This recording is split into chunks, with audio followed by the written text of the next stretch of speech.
Que bom poder compartilhar a palavra de Deus e entender os desígnios deles para todos nós.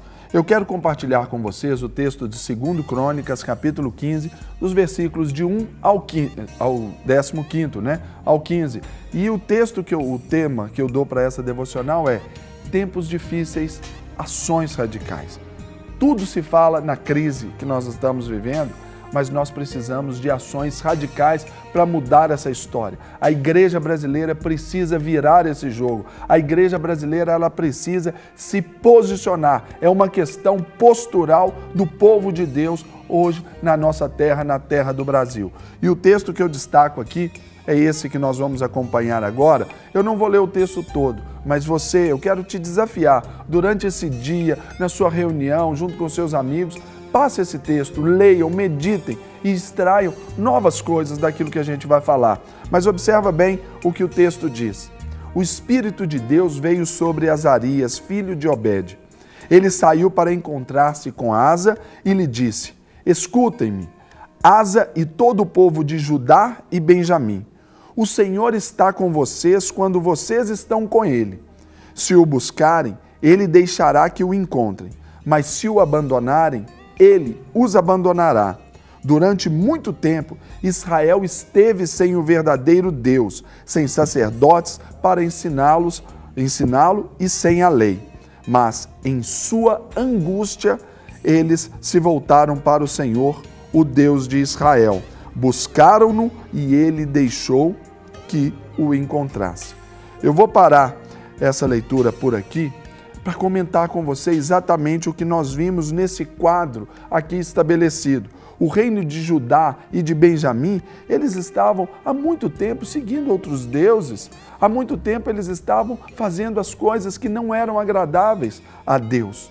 Mas no momento em que a palavra chegou para o rei Asa e todo o povo de Israel, eles então tiveram um direcionamento até para buscar o Senhor.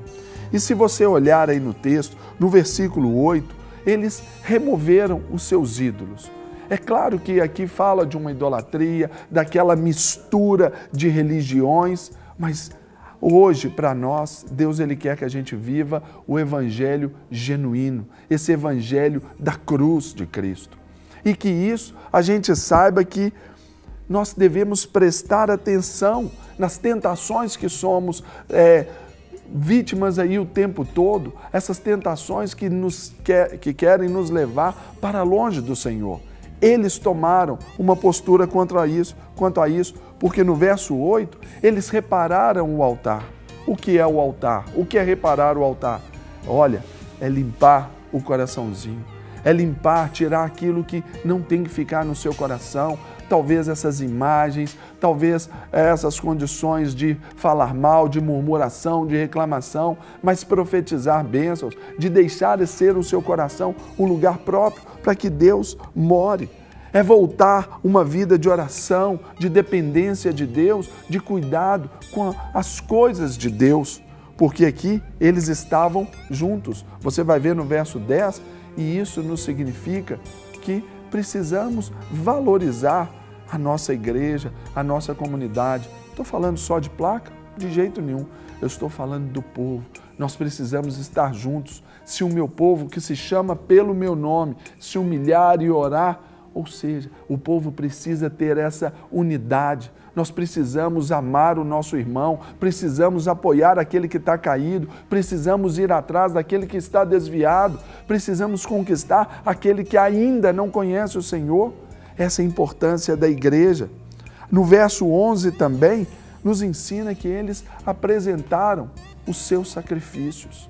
Romanos 12:1 nos ensina: rogo-vos, pois, irmãos, pelas misericórdias de Deus, que apresenteis o vosso corpo como sacrifício vivo, santo e agradável a Deus. Mais do que aquela oferta de animais que tinham lá atrás, nós temos que apresentar o nosso corpo como sacrifício vivo, santo e agradável a Deus. Esse é o tempo dessa restauração. Esta é uma ação radical que a igreja precisa. Esse preparo em santidade, esse preparo em busca de Deus, esse preparo em testemunho. Eles renovaram a aliança com o Senhor. Você vai ver no verso 12. Isso nos significa que eles voltaram aquele princípio, a prática das boas obras, se lembraram do amor de Deus ali. Lembre-se do amor de Deus na sua vida. E aqui eles aboliram o princípio com o pecado, no verso 13. As mídias, de uma forma geral, nos levam a esse tempo de buscar o que é o pecado para nos satisfazer, o prazer pelo prazer, mas não, que o Senhor seja o seu prazer. E eles aqui, no verso 14 e 15, você vai ver que eles reafirmaram o compromisso e buscaram Deus desesperadamente. Hoje, o nosso Brasil, a ação, aquilo que o Brasil precisa, a nossa cidade precisa, a humanidade precisa, não é de um governo político, é que se estabeleça o teu reino. Que a oração que o Senhor Jesus nos ensinou, venha o teu reino, seja feita a tua vontade, que seja essa a nossa oração. Então, com esse rol aqui, essa lista de princípios que nós aprendemos com esse povo, que despertaram, nós precisamos despertar também, porque em tempos difíceis nós precisamos de ações radicais, que isso sirva no âmbito do nosso país, como no nosso âmbito pessoal. Talvez a sua casa esteja nessa bagunça porque deixaram de adorar o Senhor. É hora então de tomar essas ações radicais e restaurar o altar de Deus dentro da sua própria casa. Que Deus te abençoe e seja um radical em Deus, em nome de Jesus Cristo. Amém. Para receber todas as novidades do canal, inscreva-se e, se curtir o vídeo, clique em gostei. Aproveite para acompanhar a Rede Super nas redes sociais.